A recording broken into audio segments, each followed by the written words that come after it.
Hi, I'm Justin Yance, and welcome to the Pulp Report. I have Dave Buckler from Online World of Wrestling. Thank you for doing the interview, Dave. My pleasure. Good to be here. Good, good. So I want to talk about the website. How I remember when it was called obsessedwithwrestling.com. Yeah. How did the website start? Like, how did it come to be about? Sure. Well, the website really started back in about 2001. A guy named Brad Dykins started putting all this together. Jason Dietrich owns the website. Brad was working for him. Yeah. And the idea really was they wanted a site that didn't just report on news, but also was like a catalog or a history of wrestling. Not just results, but individual match results. If you go on Online World of Wrestling, I think the biggest, strongest part of the website are the individual wrestler profiles. Yeah.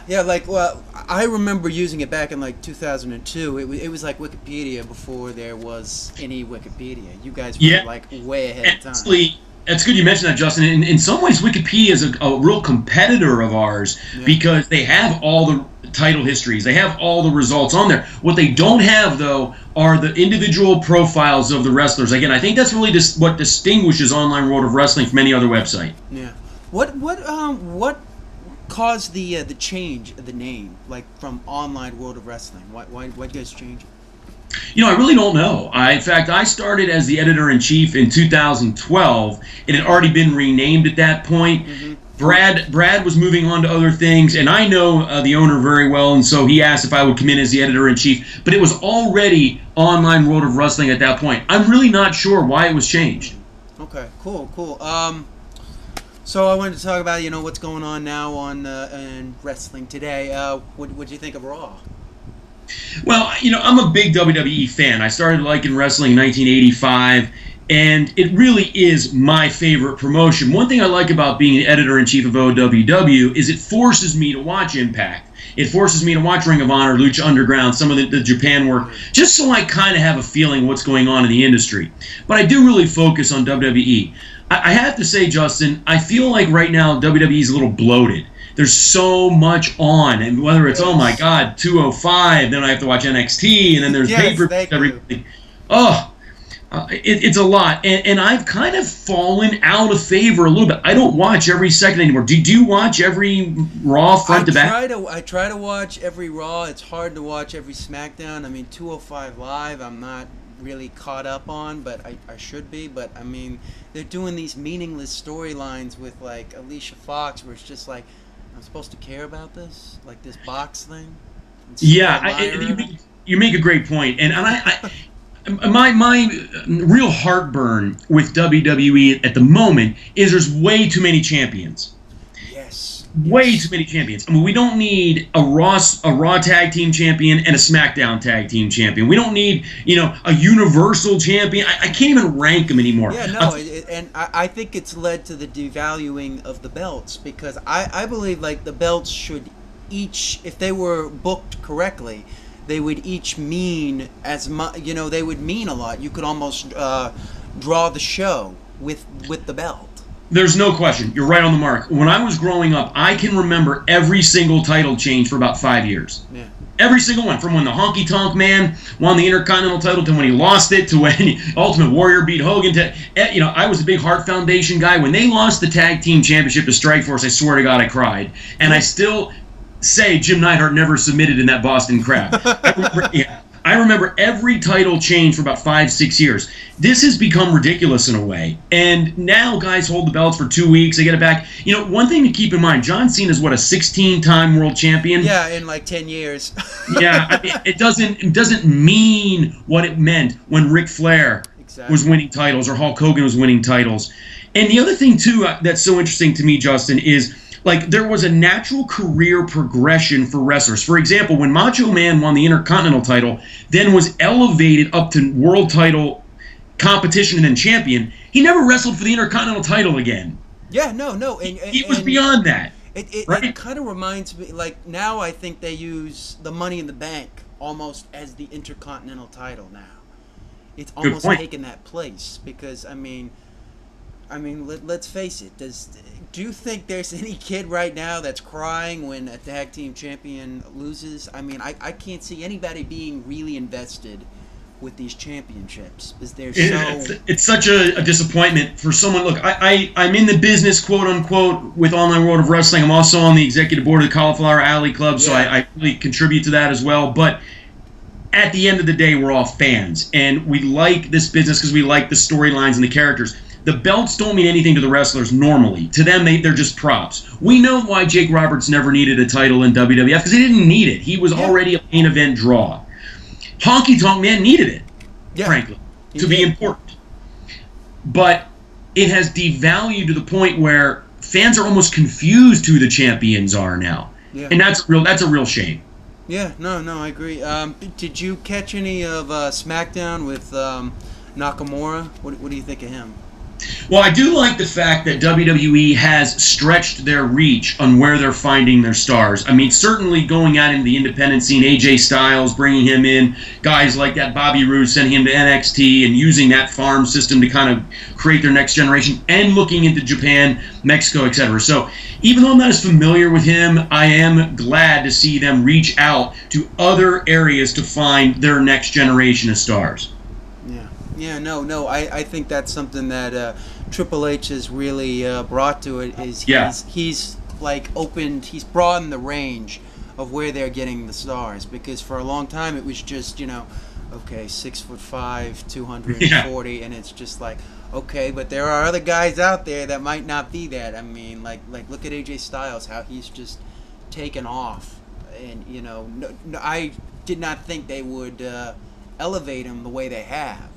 Well, let me ask you, from the standpoint of what Daniel Bryan did to WWE, and bringing him in, and he got so popular, had so much success. It's almost like now they really believe in this, that they can go out and find these guys and then build them up. But if you look at the injury history of a lot of these guys too, it's weird. Seth Rollins got hurt. God, what happened to Daniel Bryan? Such a shame. A lot of these guys don't seem as sturdy as like John Cena and Triple H.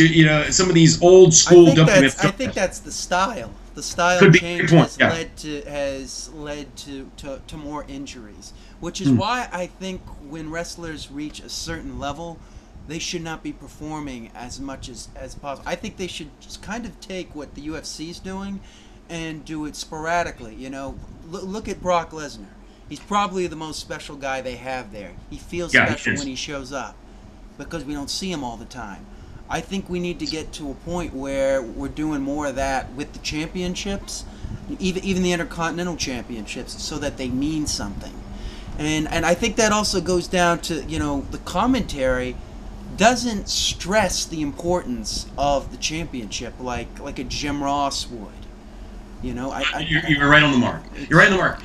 Brock Lesnar is a really interesting point and a really interesting talent, because if you see him wrestle live, there's an element of danger to him that feels legitimate, right? Because we know he's a former UFC heavyweight champion. He's a legitimate competitor, legitimate tough guy, skilled fighter.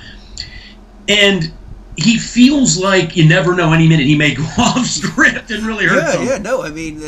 They did that moment with Heath Slater where he was coming in. It was just supposed to be this one moment, and he says, "I don't give a crap about your kids or whatever." And like the drop in there, even in Heath Slater, you almost felt you just felt that oh wow, this guy's gonna get killed feeling. Yes. Nobody has that presence. I don't know if that's just Brock Lesnar or I don't see that anymore. There's no fear or danger, and I think that goes back down to wins and losses don't matter. You're 100% correct. So it's like, but there is a real beautiful thing about Brock Lesnar in that he does feel very legitimate and very scary at times. That's hard to do in this business, right? Because as much as we want to fear the Undertaker, he's the dead man, and we know a lot of them are cartoonish in a way.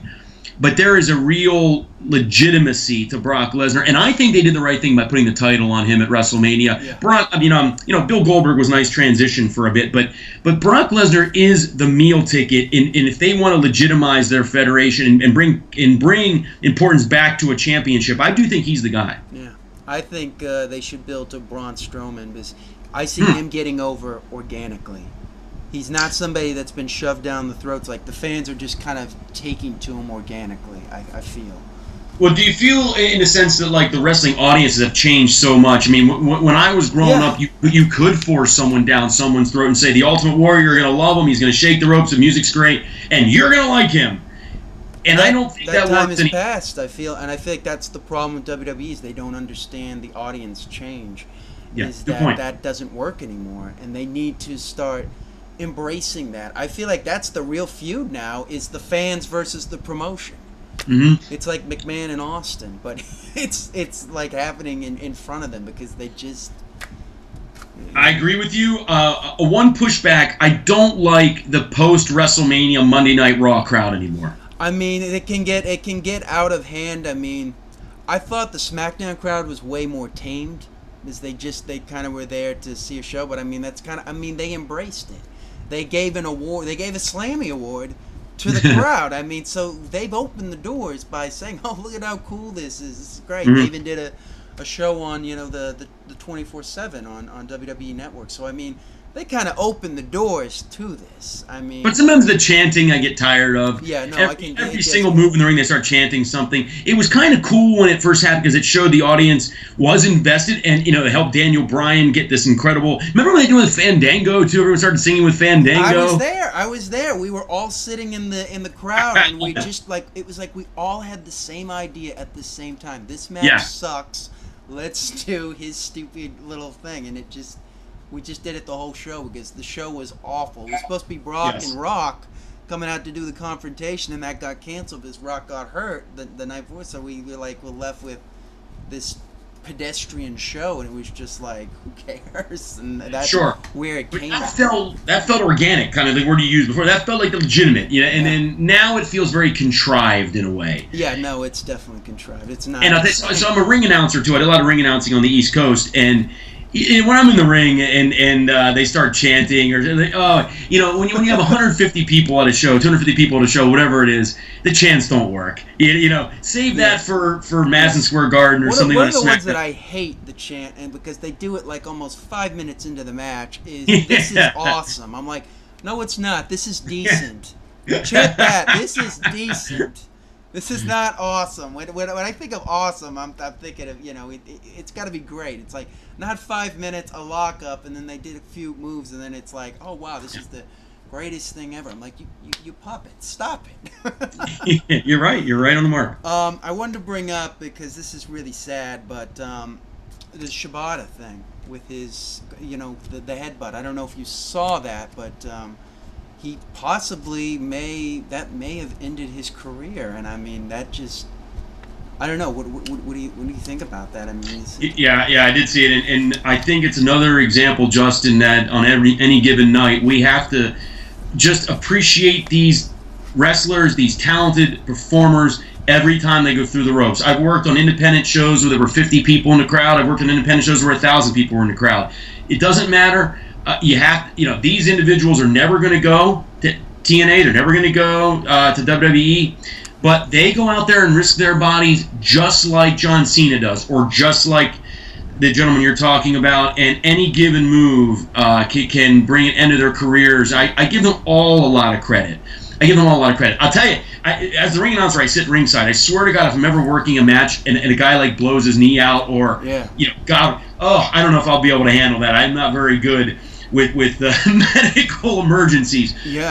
But not to make light of this, it's a very serious thing, and it reinforces again that this is no joke what these gentlemen and these ladies do to entertain the fans. Look at the guy, the Rey Mysterio match. It was a couple of years ago. He just hit the rope. Yeah. And I'm like you see the footage, you just like, he just took a bump. Yeah. And that was it. I mean, that's one of the most scary things I've ever seen. That shows how fast and how dangerous professional wrestling can be. Well, let me add to that, Justin. I worked a match with a guy who's in Black Wall Street. They're a group here here on the East Coast, and he's a big, massive guy, the Human Terminator, Marcellus Prime. Mm-hmm. When he gets in the ring, he bounces off the ropes back and forth to get warmed up. And I knew that, but I didn't get far enough away from the ropes as I was introducing him. And I was about 6 inches from the ropes, and it snapped and hit me. because he's like 260. I mean, just a giant, strong guy. And I'll tell you, the rope hit me on the side so hard I couldn't believe it. And I was thinking, about the guy Paraguay you just talked about. Yeah. All it takes is a little slip. All it takes is a little mistiming, and he had his neck by the ropes. So even that time when Marcellus Prime was bouncing off the ropes, I had a bruise because those ropes are, on a good ring, are pretty damn tight. Yeah, no, you can. And it's like it's no joke what they do in there, and I just give them all a lot of credit.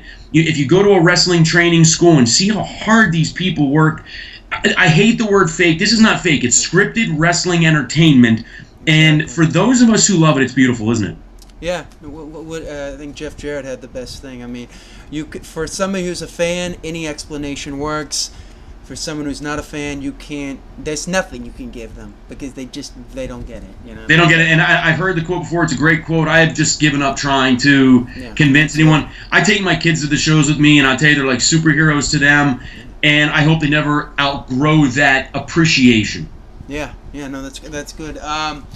One thing I saw Bob McGee on your site wrote a great article on Mauro Ranallo. How do you feel about this situation? I kind of feel it's sad that they're just sweeping it under the rug and just hoping it goes away instead of but it really comes from the top down, and it's really if you punish JBL, it's not the problem, it's the top down type thing. You are 100% right. So there's a couple sides to this. First of all, I feel terrible for him as a professional because he's really good. Oh, he's great. I love listening to him. He brought so much to the John Cena and AJ Styles matches that they were having.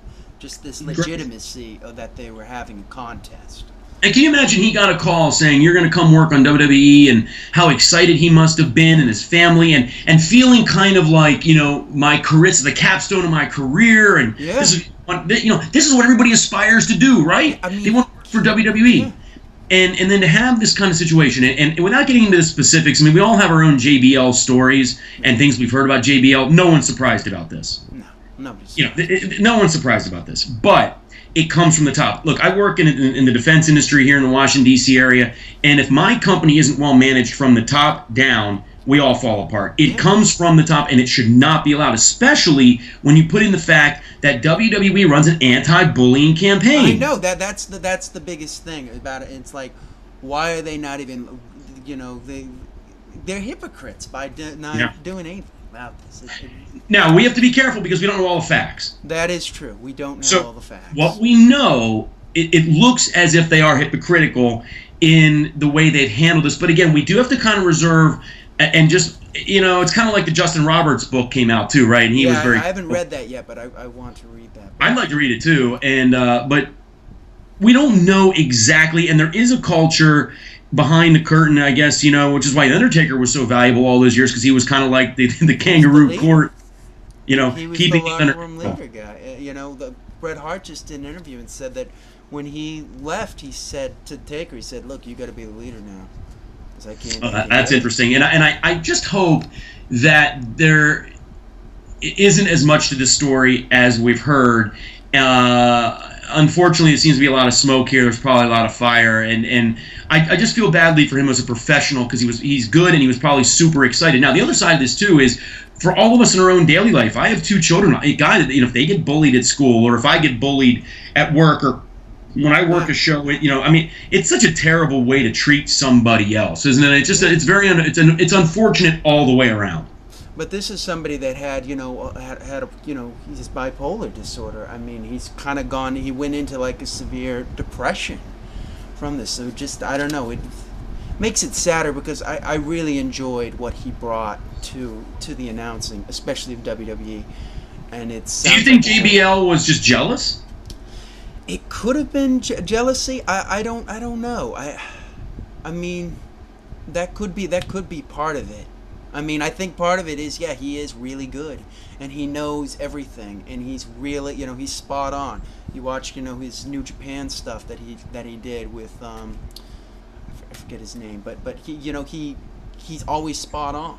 And I think there might be that hard thing, but I also wonder, Vince is kind of probably doesn't know what to make of this guy who can make all these references to things that he doesn't know. And I think he's offended by that in some way. And I don't, it's almost like he's the smartest guy in the room, but he's got to be, he got to kind of pretend like he's a little bit dumber than the boss type thing. Yeah, that's interesting. The other thing I thought about, Justin, was The Miz when I heard this story, because of the classic bullying stories that have come out about what he faced, the hazing and the going out in the dress in the locker room, outside in the hall. Right. So we can laugh all we want at The Miz, and some people discredit him as someone who is not very talented. I kind of go the other direction. I think he's incredibly resilient. He's done really good, especially this last year. He really reinvented himself with Maurice and everything. They really, like, his whole thing that he was doing with John Cena and everything. I mean, he was playing with like real things that we've seen. That I was like, wow, he was really going. But also, someone who kept showing up and kept working hard and didn't listen to the people on the internet and didn't listen to his own locker room that didn't like him, and said, no, I really want this. I'll tell you, there's a lesson in there for all of us, whether you're a program manager, whether you're working at Starbucks, whether you're a dentist, it doesn't matter. Yeah. His resilience, I admire, and I think he's fine in the ring. I don't think he's legendary, but I think he's okay. He's gone. I liked him with John Morrison when they were the Miz and Morrison. They were fun. Great. That was where he really started. People started to get off his back and go, "Oh, look, he is kind of talented." Yeah, he was fun. And really I had the t-shirt "Chicks Dig Me." I thought the shirt was kind of chick magnet. Paul Heyman was actually one of the guys that recognized the Miz before pretty much anybody else, because when he was doing the ECW thing back in '06, he wanted the Miz. Because he saw how good he was back in FCW or where he Ohio Val, I forget where he OVW was. OVW, yeah.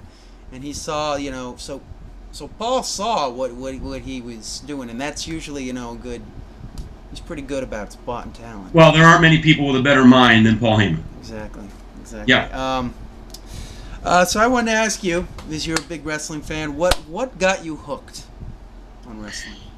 This is a great question. I ask everyone I interview, and then the follow-on for wrestlers is, well, you're a fan, but why did you go to training and think you could actually do this? Yeah, there you go. And the reason I'm fascinated, because I never thought I could do this. I never was a little boy thinking, I'm going to grow up and be in the ring, because I know I'm not that physically gifted. But to answer your question, I had some family members who were big wrestling fans, and they would use me as the jobber. Right, so they were the wild Samoans or the Strongbos, and they would beat me up in the middle of the living room, and I would always have to take the giant knee lift and the finisher, and so I always kind of was around people that liked wrestling. But then I grew up near the Hershey Park Arena.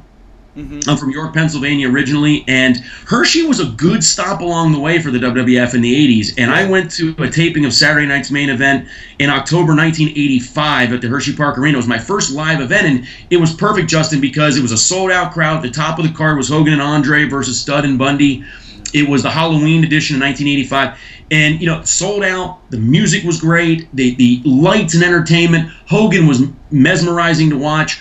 And it was just this flair of, and I also come from a very musical family. My mom's a professional dancer, so I like musical theater. I like performing. You know what I mean? Yeah. And then I've always been a sports fan. So to me, it's kind of like a mix of everything. The two, yeah.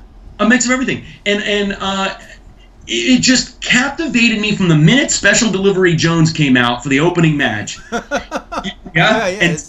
Until Hogan came out with Andre for the main event, and I never looked back. Now, I will admit there have been periods of time where my interest kind of peaked and valleyed. Do you find that as well? Yes, absolutely. I mean, 2007 to 2009, like really 2011, really nothing I felt really happened of importance. I mean, we got Bret Hart back, but I mean, it wasn't really till like Punk showed up and did the promo, and then Brock came, and then Brock started coming in. That I felt like some things were kind of changing. I feel like they're still stagnant right now because they're so stuck on the writing. I mean, people don't talk that way when they do these promos. It feels so forced sometimes, and it's like insulting to me. It's like, I know how good these guys are. It's like you look at Bray Wyatt, and I'm just like, what are you doing? Yeah. He's like bugs. Bugs in the ring. I mean, this House of Horrors match. I'm like, no, this is a great speaker. This guy can really do something with it, and you're gimmicking him to the point of where he doesn't need gimmicks anymore. He needs to just be really vicious, and really lay out somebody, you know. And I'm not seeing that. It's just kind of like it's a shtick. And it's like we want still some of that gladiator feel, right? It can't all be a shtick. Yeah, exactly. It's got to be wins and losses. They need to mean something. They do. That's why Saturday Night's Main Event is still to this day my favorite television show of all time, because back in the 80s you had that tease and please style, right, where they did the jobber matches on Saturday mornings, and then the house shows were actually kind of important. When they came to Hershey, even if it was not a televised show, I was like, I better be in Hershey, because, you know, Macho Man's defending that Intercontinental title against Tito Santana tonight, and this is a big chance for Tito to get that title back. Yeah. You know, I was a kid. I didn't understand how the business worked. It's interesting that you got hooked on seeing it live. That's so cool. I mean, for me, it was seeing it.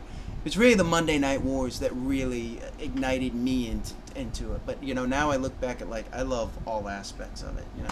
Yeah, the Monday Night Wars were incredible. So I mentioned the peaks and valleys. I really loved it from about 85 to about 92.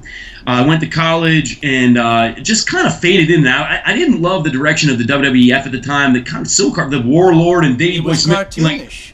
Yeah, oh my God, you know, the Dragon, Ricky Steamboat, he's blowing fire everywhere.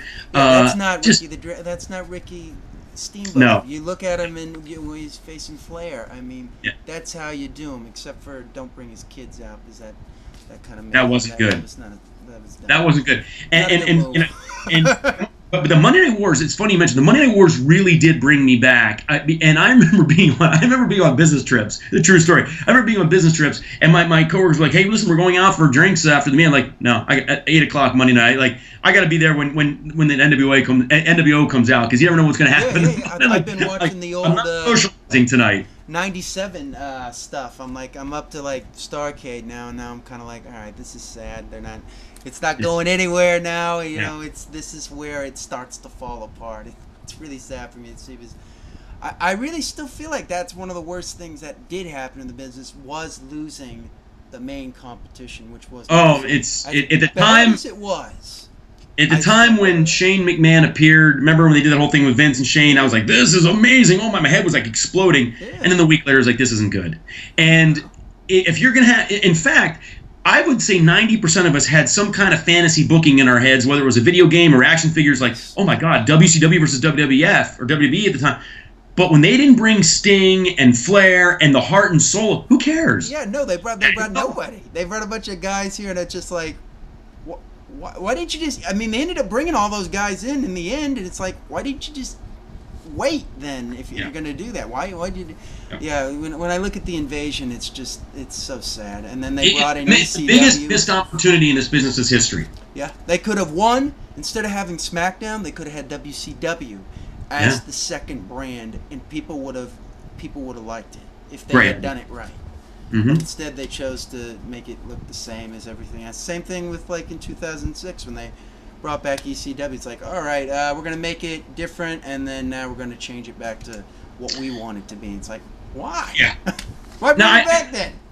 I want to address one of the things you said about it's interesting that I fell in love with the business on television, because I did see it live at Hershey, and that was a big televised show. But I think the other point about wrestling back then, and I don't want to be one of those people that says back when I was younger everything was better. Yeah. The athletes today are better. There's no question. Absolutely. And the video production today is unbelievable. Like when they do a tribute to somebody on WWE, it's incredible. Yeah. So, and the music's great. There's no question that the product is better. But what I do not think is better is the storytelling. And Hershey Park was where the madness met the mania, and Hogan and Savage became locked up for the first time as the Mega Powers. So I saw it all the way through, and I went to WrestleMania 4, and I went to WrestleMania 5. Oh, wow. I saw Macho Man win in Atlantic City, and I saw Hogan beat him the next year. And I'll tell you, by the time Hogan... year-long storyline, and they didn't falter from it. They went all the way through, and I think it'd be better to book that way year-long. I mean, but now they don't understand. I'm telling you, WrestleMania 5 and the main event... I have never in my life, when Hogan pins him at the end of WrestleMania 5, you feel like the building's going to fall apart. I mean, the emotion was incredible. Now, juxtapose that to what we just saw at WrestleMania 33, when The Undertaker lost at the end. I looked around the crowd. I was watching on the network. Yeah. Stunned silence. No applause. Roman Reigns just walks out. Undertaker puts his stuff down. I don't know what just happened here. I mean, to me, that should have been the middle of the show. I know it's a tribute to The Undertaker. Yeah. But what is he, like 23-2 now? I'm the biggest anti-streak guy in the world. Yeah. Now he has 2 losses? He has 2 losses? Yeah, I know. It's not. They just keep bringing it back up. I mean, do you have an 18-0 shirt? Like these people were like Undertaker 19-0, Undertaker 20. Now he's like 22-2. Yeah, 22-2 shirts. Yeah, it just doesn't make any sense. But that should have been like in the middle of WrestleMania, which by the way was 3 hours too long. Yes. And then to me, they're all wrestling the same way too. So the matches all feel like. I wanted Seth Rollins and Triple H to be such a great match, and then I saw it and I was like, this wasn't what I had in mind. This just doesn't feel like this is making Seth. One, Triple H is coming out to this giant entrance, and here comes Seth with his a torch.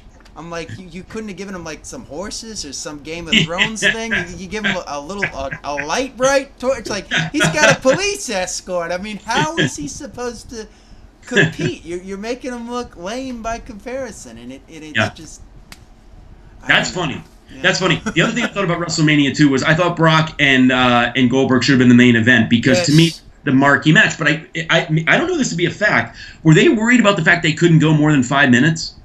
I mean, I don't know. I think it was probably the Undertaker was going to take 12 minutes to take his clothes off. I've always said we need an entrance from him that's 30 minutes. I don't understand. Well, yeah. Apparently they raced him up like halfway down the ramp, so they didn't have to walk that giant ramp that they built. That just is like, oh my god. Yeah. It was just like crazy how long that thing was, and it's just like I don't know. It was kind of sad to me to watch that match with Taker because it felt like he was.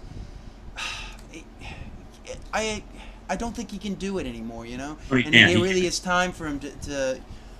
I think I don't know. Well, I don't know what. No, you're right on the mark. The missed opportunity, and I think if I had to say the last 4 or 5 years, the biggest missed opportunity with WWE was CM Punk. CM Punk should have beaten The Undertaker when he wrestled him at WrestleMania. That should have been the loss, not Brock Lesnar the following year. It should have been when he wrestled CM Punk. That should have been the tip of the cap that we are going to follow CM Punk now and put him at the top of our promotion because there was a real, legitimacy to him. People really cared about him, love him or hate him. And to me, that was the last time The Undertaker was relevant. That was the last good match, yeah, really. We all respect him. There's no question. He's an amazing character. He's a first ballot Hall of Famer, blah, blah, blah, blah, blah. But rolling him out every 12 months, and this match, he was out of shape. Yeah, it was sad. It was sad when he couldn't kick his legs up for the thing. I mean, it's not his fault, but it's just like what can he do? He's had how many hip surgeries? I mean, there's only so much he can do, And I don't think this did anything for Roman Reigns either. He's an incredible talent, but I just think with CM Punk, and now Punk's off running around. Did you see his UFC fight? Yes, it was very sad to watch. He looked like he got mauled by the bear from like the Revenant. When he was toward the end there. Yeah. He's like standing there. It's like you were in there for like 3 minutes and you look like you've been like killed. Yeah, and I'm one of the idiots. Sign, get out. Did you buy it that night? Did your friends get it? Yeah, I watched it that night. I'm such an idiot too. Like I the whole day I'm like, I'm not gonna do it. I'm not gonna do it. I'm not.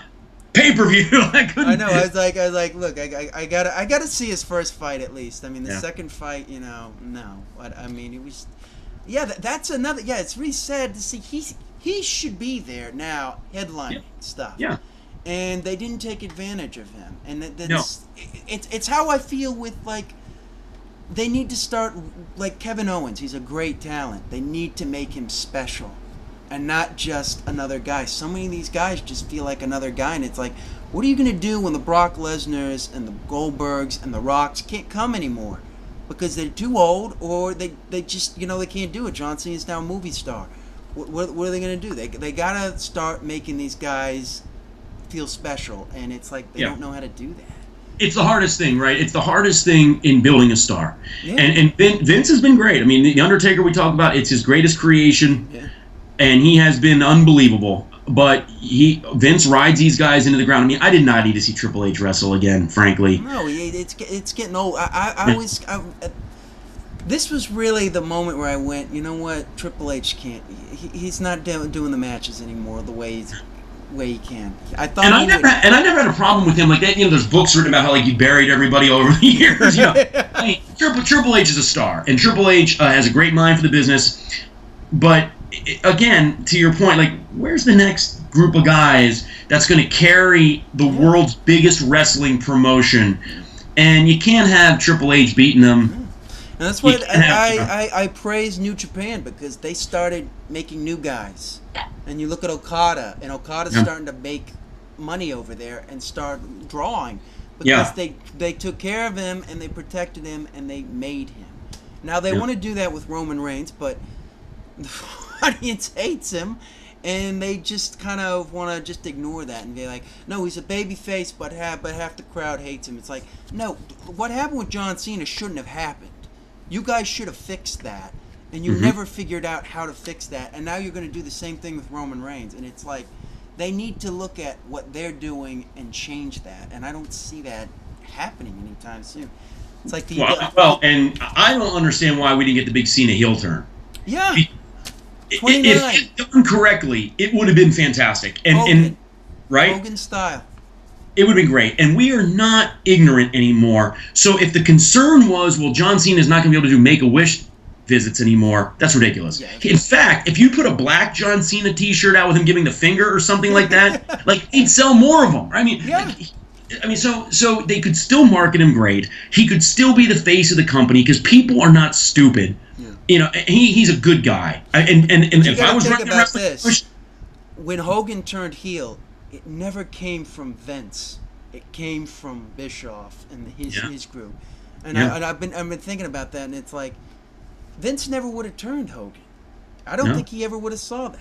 And I think that it's going to have to come from somebody else. I mean, you've heard from writers that they said that they were very close to turning him, and then Vince, said, no, he just got the Walmart deal. We can't do it, man. See? Let's keep it going.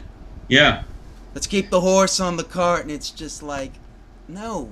You'd make more money. You might usher in a new attitude era, a new era that no one would have thought of with his heel turn. Because I think the Undertaker Cena match, that's where he should have built him as a heel, had him wrestle the Undertaker, saying, "You're not giving me respect. I'm going to kick your ass and break this streak." It would have been great. And then you can flip him back a year later, and people would be thrilled to see him. But Cena, I have a lot of respect for John Cena because, again, like, if I was running a promotion, I'd want him on my roster. Yeah. People are just jealous of him in locker rooms and around this business. But I just feel like, when you talk about that next generation, where are they going to find it? CM Punk, to me, was the missed opportunity. He broke free and created something that people did care about, which is what you've been talking about a lot here. How do you listen to the audience? And I'll never forget that pay-per-view when Triple H just beat him. I was just like, great. They turned him into another guy, and then they did the locker room walkout, and they had CM Punk come out and act like a goof, and I'm just like, what did you do? He was out here, making fun of this guy in the suit and everything. Now all of a sudden he's buddies with him, and it was just like, I was like, this is such a missed opportunity. He's supposed to be a rebel. That's what people liked about him.